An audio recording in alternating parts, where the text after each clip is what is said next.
Jon. I'm a recovered alcoholic and drug addict. Today, I wanted to talk about stay.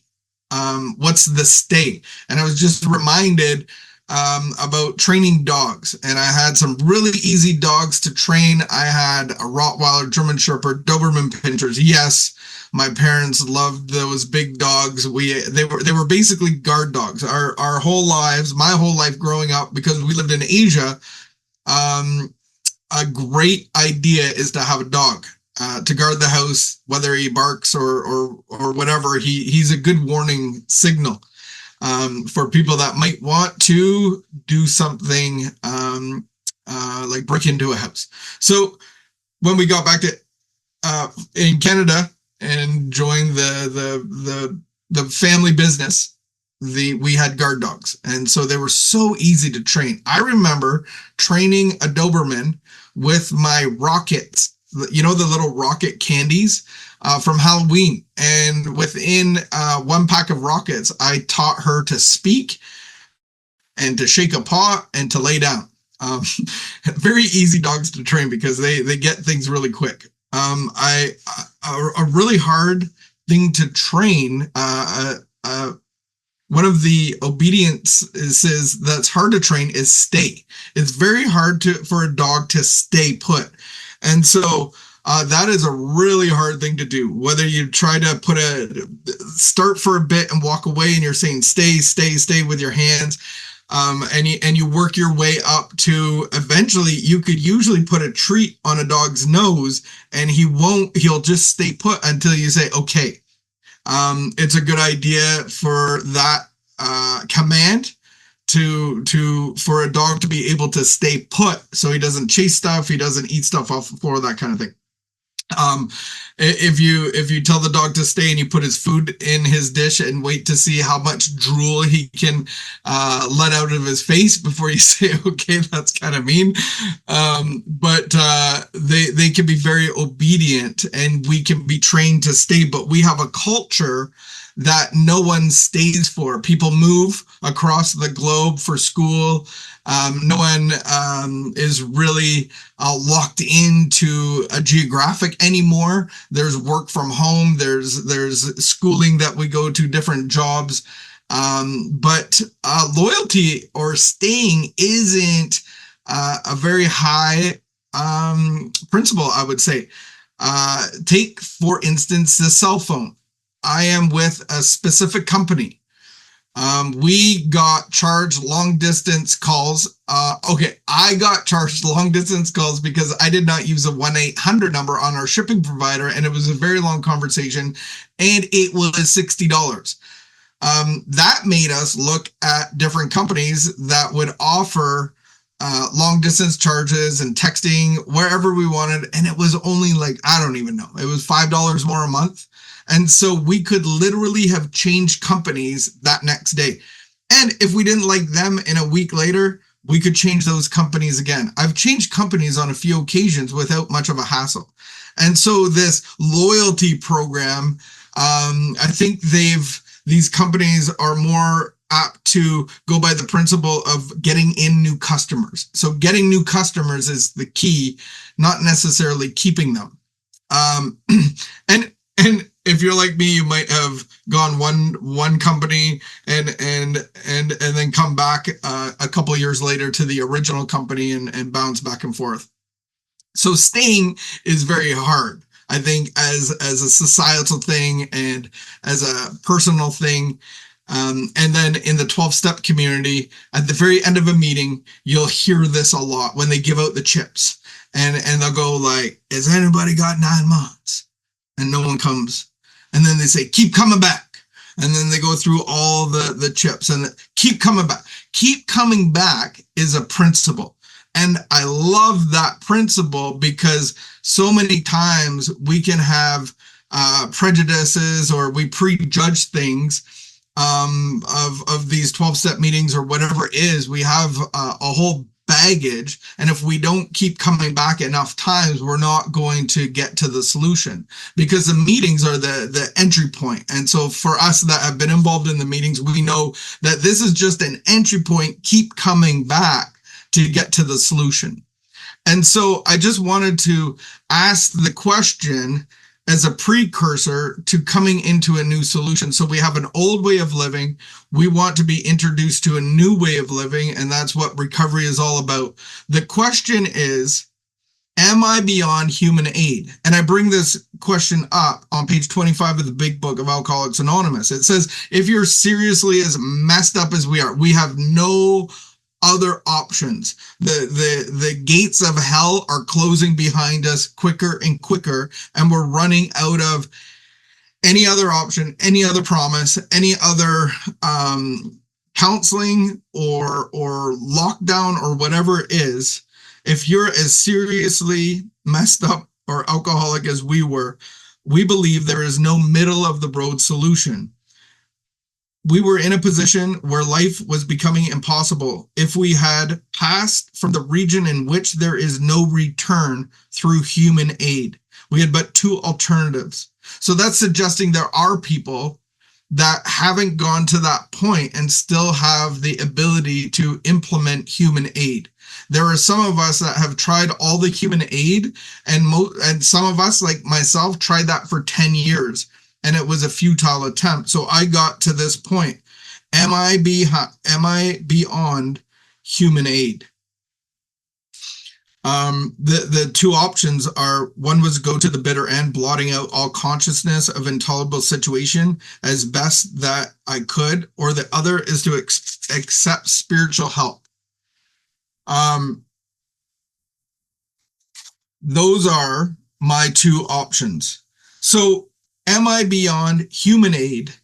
And then it says, there are stark, ugly facts. These are stark, ugly facts that if you're beyond human aid, legions of alcoholics throughout history can confirm, but for the grace of God. So that's the beginning of my new solution is, but for the grace of God, that God's grace is going to separate me from the things that I have no power over, that I can't get rid of. I am beyond human aid from this debilitating, what would seem choices or difficulties that I'm having for the last decade that I can't get rid of. The God's grace is going to separate me from those things. And it goes on to say, there is a solution. So God's grace is the entry point. He's going to give us some breathing room. And then it says, when therefore we approached by those in whom the problem had been solved, there was nothing left for us to but pick up the simple kit of spiritual tools laid at our feet. So basically what they're saying is, you can get human, you can be beyond human aid and have this hopeless state of life. And if you're in that stage of your life and you want to change, you can reach out to God. And I believe that God will extend his grace. It'll be something that you don't deserve, but it's just the doormat. The rest of it is to move into the relationship, because what I've come to understand that God's grace has a time period. Grace periods run out. And now I have to move into the relationship behind the free gift. And that's through a process. You might have done it through LifeLab or the 12 Steps of Alcoholics Anonymous or whatever fellowship you've been a part of. But grace needs to turn into the relationship. And so that's my experience of actually becoming the temple of God, becoming the having a relationship on the inside that solves all of my problems. Because I can look at all of my problems and they're not external problems, they're internal problems. All of my problems are of my own making. And so the solution for somebody like me is either God is everything or he's nothing. So I have to have this relationship with God on the inside to solve the problems that I project are on the outside and I'm responding to them. But all of those things are probably always going to be there at some level. So I actually have to solve those problems from an internal solution, which is a relationship with the grace giver himself. And that's the beautiful thing, is that we have a process to have this relationship that will solve all of those problems. And so you might have been on that relationship. I see people use that grace period up year after year. They have some breathing room for 3 months or 3 weeks or 4 years, and there's some replacements for our addictions. Meetings are a great replacement. Working with others and doing volunteer work, these are great replacements for some substances, for probably all substances. But that will run out because it's not a strong enough power when the meetings get disconnected, when the world shuts down, that kind of stuff. But there are good replacements for people with addictions. So the concept behind living in the temple as a recovered drug addict or alcoholic or fill in the blank, whatever it is that is the symptom of your problem, and that's the problem of being disconnected from God. So this process that we do is that realization that I am disconnected from God, I am not at home, and I need to get connected from God. And I believe that all of my fears were always caused from being disconnected from God. And so that disconnected causes me to look for other ways to breathe, so to say. And so I go through this process of inventory and of just seeing the objectionable things that have been causing me to look for breath in other places. It's all about my taking and consumption of people, places, and things. And I get to see how objectionable it is because fear has been running my life. And so fear has been my slave driver. Fear has been my master. And I want to be free of that. So I come to this place of seeing all of this stuff and putting it on the altar of my heart. And I do a simple prayer that we find on step 7. We do this in LifeLab as well. When we see this objectionable stuff, there's nothing that I can do about it, but God, can you take this away? I put it on the altar of my heart for God to take that away. And so I'm starting to see and right the wrongs that I've done through the course of my life, the taking and consuming of everything and everyone that was in my way that I needed something from. And I make right these wrongs. I start cultivating this garden, the temple on the inside. I'm starting to reap and sow the love and the peace and the joy of God through this process. And so the issue that we have as humans is we have the ability or the propensity to let up, to slack off, to not persevere, to kind of like look back and go, I think I'm pretty good. I'm out of the fire. There's no fire trucks anymore. I got a job. I got the family, I'm so far removed from it that there's peace and joy all throughout my life, and there is no issues. And then we have that tendency to let up. If you're anything like me, we like to take breaks. So the concept is, how do I stay? How do I stay in the temple? Because if it's about staying in the temple and having this relationship with God, the Big Book of Alcoholics Anonymous says that we never, I wanted to read it properly. We are never cured, but it's contingent on my spiritual condition. And so how do I stay in fit spiritually condition while I stay in relationship with God on a daily basis? So this is a daily thing that I need reprieve from my spiritual condition, because if I'm not taking care of my spiritual condition and my relationship with God on a daily basis, I go to other things to get my breath, to get my power, to try to manage my life properly. And over the course of time, we have a tendency to walk out of the garden, and there we are on the outside trying to run our lives and try to run our kids' life and our friends and the job promotions and all of those things. And we forget that we need to be in the center of the temple on a daily basis. And so my job is to be in this temple hand in hand with God, and let God figure out the rest of my life, because it's his life and it's for me to live. So he's going to give me a life. It's my job to live it. I was reminded of a quote that I don't even know who said it. I think I did. I got fired from my job to get sober. That literally happened to me more than once. But the last time I got fired from a job, it was to get sober. And I quit my job to stay sober. So how do we stay? Maybe you're somebody that is just at the beginning, and you just keep coming back. You're starting to hear of a new way of living, of a spiritual way of living, of a relationship with God that will solve all of your problems, of not being at home and not being full of peace and joy and love and nurture and provision, all of that stuff with what we try to get solutions to give to us. And maybe you're just starting that journey, or maybe you're somebody that has problems staying, that you've been, but you keep leaving. Or maybe you're somebody that's staying, and this can be an encouragement to you on how to grow when you're staying. And so, my job is that I have a daily reprieve of a spiritual condition due to the maintenance of my relationship with God. And so how do I do that? How do I stay? Is on a daily basis, I get these 5 words in my head. So this would be out of step 10. The 5 words are watch, ask, discuss, make, and turn.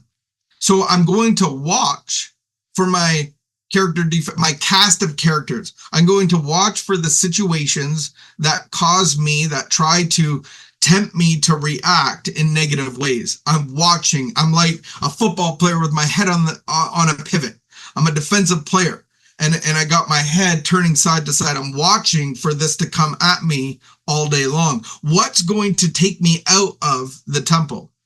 And then when I get on the outside of the temple a little bit, I'm like, oh, dang it. I'm reacting in negative ways. Well, I'm going to ask. I'm going to ask God for forgiveness. I'm going to ask God to take over for me. I'm going to ask God. I'm going to say, would you forgive me for grabbing the steering wheel?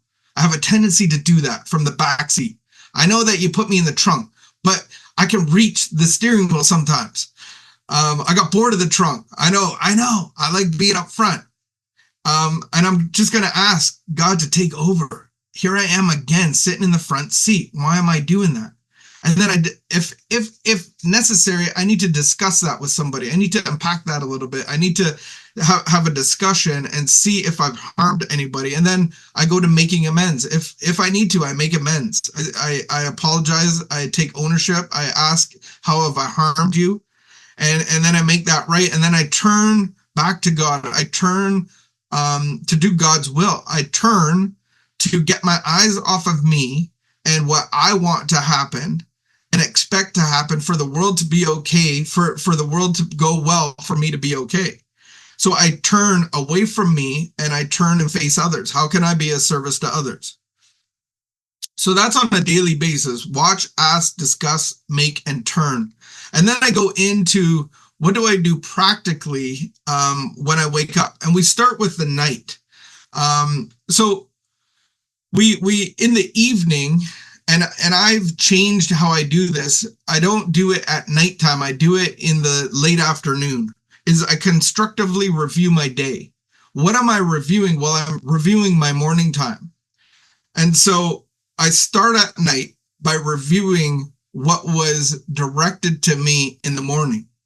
So I do it constructively though. So in the morning, I'm going to God in my temple time. You could light a candle. You could listen to music. You could do a reading or 5. You could get the Bible involved. You can get the big book involved. You could get a myriad of daily devotionals. And then I'm asking God to direct my thinking, about this day. How many of us are going to the director, going to the source, and asking him to direct my thinking about this day? That's an imperative part to staying in the temple. I can't wing this day. I have to be prepared for this day. And I go to the director, I go to the fountain of life, and I get direction, I get inspiration, I get intuition. And I write these things down. Because what else would I be constructively assessing in the evening? Like my own actions, my insecurities. Like what am I constructively reviewing? Well, I'm constructively reviewing the instructions, directions, and inspiration that God gave me in the morning. And did I do it? The other day, I didn't do it. I felt God asking me to reach out to a man that I haven't seen in a while, and I reached out and I texted him, and I never heard back. And then in my review, I was like, oh dang, I wonder if he messaged me, and then I didn't do anything about it. 2 days later, I was convicted of this, and I'm like, if I wanted something from somebody like a substance back in the day, I wouldn't settle on one text. I crackhead them like a real crackhead. I'm going to bug you until, like, I don't know, you punch me in the face. I get a definite no. So I didn't crackhead this guy. So I went about crackheading him. I found his email. I found a contact. I found the phone number was disconnected. That's how great of a life this guy's having right now. But I was able to send an email and get a hold of one of his parents, which gave me a different a number for the guy and an email. And so he actually answered an email 2 days later.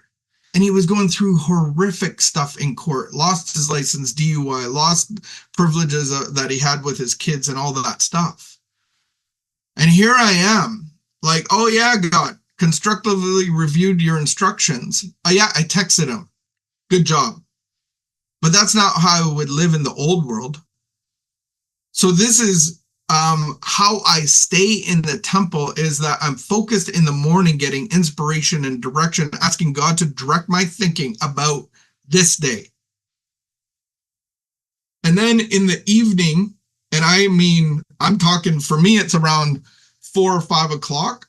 I try to take some quiet time, even at 3, before I leave where I'm at. I try to kind of go over my notes of, this is what I was directed to think about today. This is who I was directed to reach out to. This is what I was supposed to be involved in, and that kind of stuff. And so then I can actually do something about it and go like, okay, when I get home, I'll do this and that or whatever. And then I go like, God, why? Why am I not doing these things? Why did I not reach out to that guy like I could have? Why did I not put effort into it? Well, the answer will come, and usually it's because you're too busy. You're too important. And that's sarcasm. I think I'm pretty important. I get busy. I get lost in the day. And then I get talking to somebody. And it's like most of the people that I talk to on a daily basis are friends of mine. And it's fun and it's joyful, and it's like we hang out. But here I am, somebody that's struggling, and I want to be used by God. I want my hands and my mouth to be used by God, not just to sit idly around and have a good time and make it through another day. But how can I be of maximum service to God and his children? Well, I believe to stay in the temple on a daily basis, I have to seek guidance and direction for, yes, my own life, but how does God want me to implement his will today?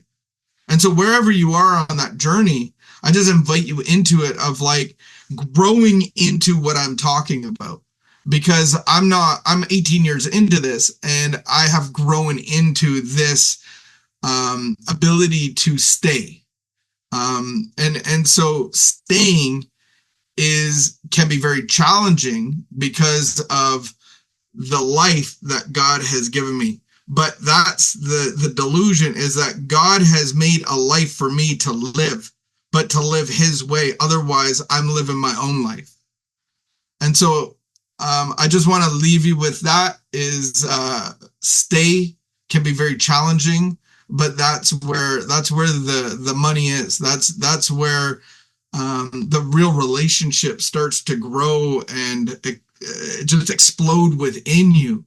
and you will be filled with peace and reassurance on your identity, and you'll have a purpose and meaning to your life on a daily basis, and you'll just have this hope, and you'll just have this confidence that I have God on the inside of me. I am being directed by the Spirit of God and not the spirit of alcohol, because the spirit of alcohol made me do crazy things, crazy, insane things, and just insanity. But the Spirit of God has led me to do crazy things as well, and it's so cool. It's like being like a superhero. I get my cape on every day, and it's like I get to go to school as a grade 3 student, and my dad lets me wear my superhero costume every day. You know, that kid that wears his Spider-Man costume? I get to wear my costume every day. I don't really have any hero powers, but it's all powered from God. So God wants to use you, but he wants you to stay with him and not get so busy that you're out of the temple, but be in the temple, to have that relationship, to be powered by him.